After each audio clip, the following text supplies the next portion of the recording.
Molt bé, el nostre grup de recerca som un grup d'investigadors que ens dediquem a estudiar els mecanismes de l'hemostàsia, que són aquells pels quals la sang flueix al llarg del territori vascular. Elements importants a l'hemostàsia són proteïnes plasmàtiques, com ara els factors de la coagulació, i elements cel·lulars de la sang, com ara els hematies i les plaquetes. Les plaquetes són cèl·lules molt petites que el que fan és detectar alteracions en aquesta paret vascular, de tal manera que contacten i activen la coagulació i fan que s'eviti la pèrdua de sang.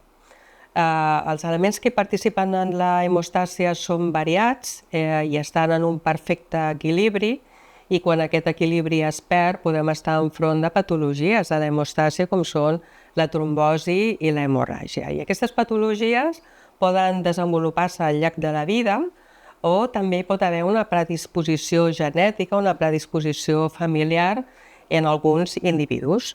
Nosaltres el que fem al laboratori és utilitzar una sèrie de tècniques molt concretes que imiten el que succeeix a la circulació.